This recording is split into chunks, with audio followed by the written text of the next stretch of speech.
Akhir pekan ini, pemerintah Provinsi Jawa Timur merilis ada kenaikan signifikan dari jumlah kasus COVID-19 di Jawa Timur.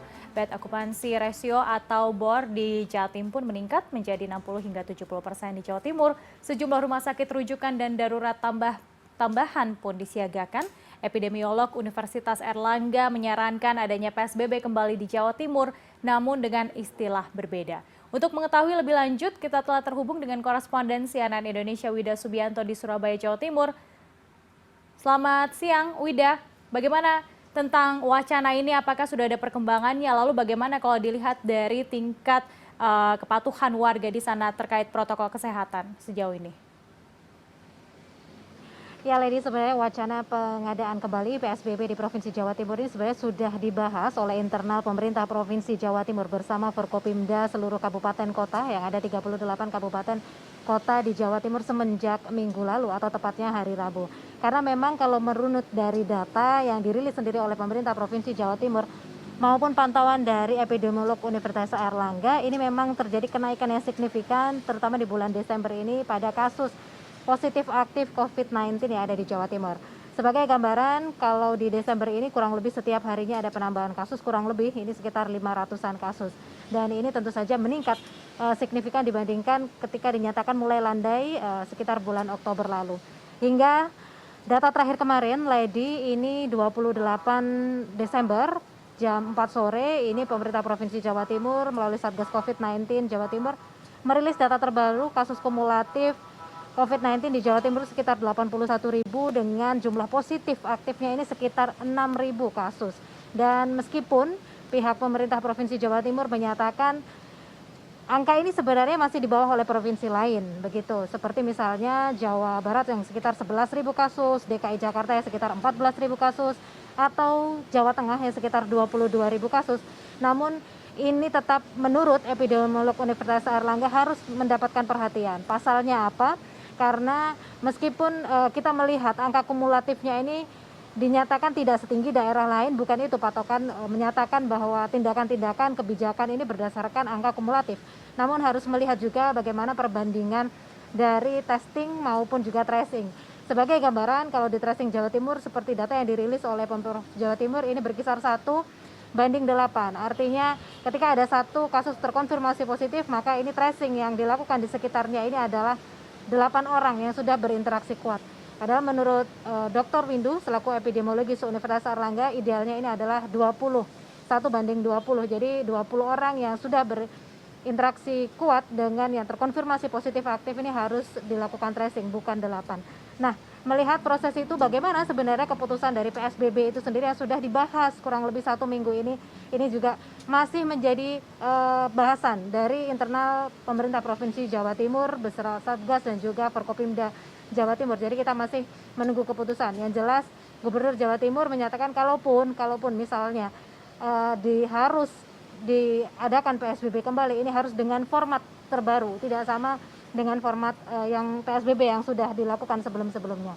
Sejalan dengan itu, epidemiolog Universitas Erlangga juga menyarankan bila mana harus dilakukan PSBB kembali ini menggunakan istilah yang berbeda. Karena memang masyarakat ini sudah jenuh, sudah semacam trauma begitu istilahnya bila mana dilaksanakan PSBB kembali. Karena memang suara-suara yang saya tangkap di masyarakat ini memang sebenarnya tidak mengharapkan dilaksanakan PSBB kembali.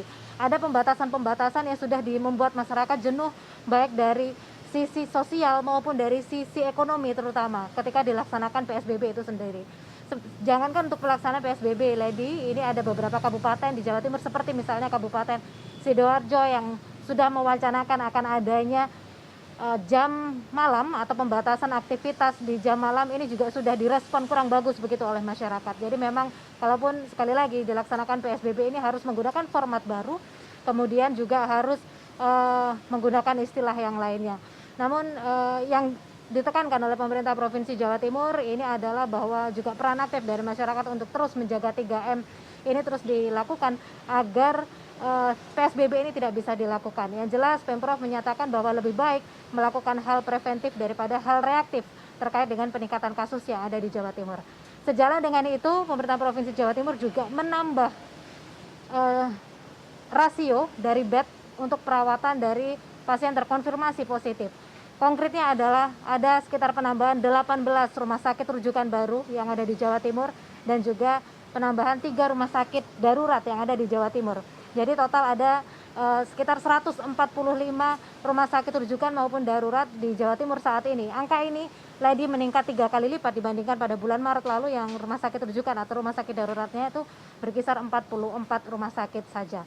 Nah, jadi dari 145 rumah sakit rujukan maupun darurat ini jumlah bednya yang ada di Jawa Timur ini ada sekitar 7.001 bed, di mana itu terdiri dari sekitar 300 ruang isolasi berfasilitas ventilator dan bertekanan negatif, kemudian ada sekitar 2.400 ruang isolasi bertekanan negatif tanpa ventilator dan juga sekitar 3.000-an ruang isolasi biasa begitu. Jadi ini yang dinyatakan oleh Gubernur Jawa Timur meskipun angkanya ini sekarang sudah mencapai 7.001 bed untuk perawatan isolasi dan juga perawatan terkonfirmasi positif, namun ini juga diharapkan partisipasi masyarakat untuk terus menjaga 3M agar tidak sepenuhnya bed-bed ini terisi. Mengingat sekarang rasio bed of rate-nya ini sekitar 70%, 60-70% ini dibandingkan Oktober, Lady, ini meningkat jauh karena Oktober itu bornya itu berkisar 35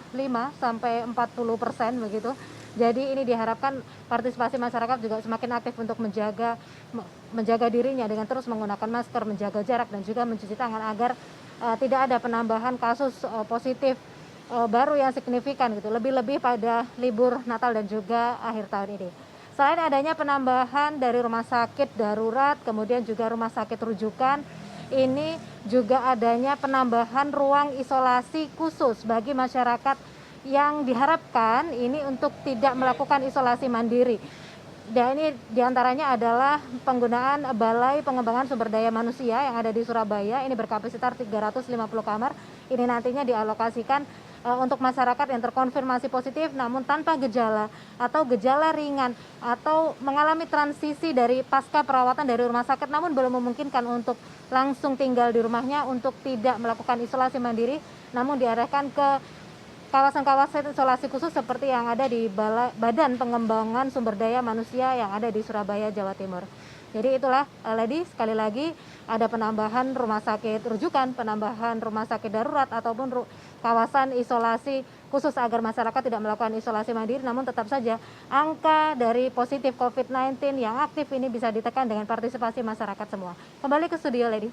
Baik, Wida, kalau tadi komunikasi dengan masyarakat juga sudah dilakukan begitu, bagaimana juga dengan komunikasi para pengusaha begitu yang memiliki penginapan dan juga tempat wisata di sana agar tidak melanggar protokol kesehatan yang sudah ditetapkan? Apakah sejauh ini ada catatan begitu terkait pelanggaran yang dilakukan oleh pihak pengelola tempat wisata di sana?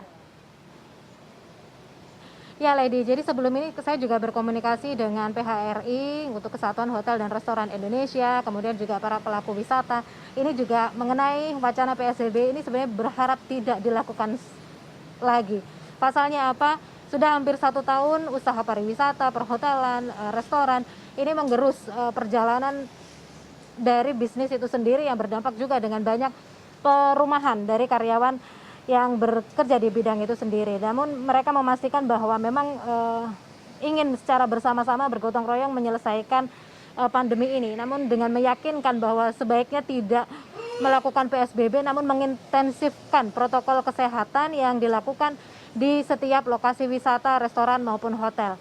Dari pihak PHRI sendiri terus menghimbau kepada pelaku pariwisata, hotel, restoran ini untuk terus mengintensifkan penerapan protokol kesehatan, begitu lebih dari meminta dari pengunjung maupun wisatawan untuk menerapkan 3M. Mereka juga menerapkan terus protokol kesehatan seperti mengecek suhu tubuh, begitu menyediakan desinfektan untuk interaksi keluar masuknya begitu. Dan ini yang mereka tekankan bahwa lebih baik mengintensifkan pelaksanaan protokol kesehatan dibandingkan harus menerima PSBB kembali. Lady. Baik, terima kasih Wida Subianto untuk informasi Anda melaporkan langsung dari Surabaya, Jawa Timur.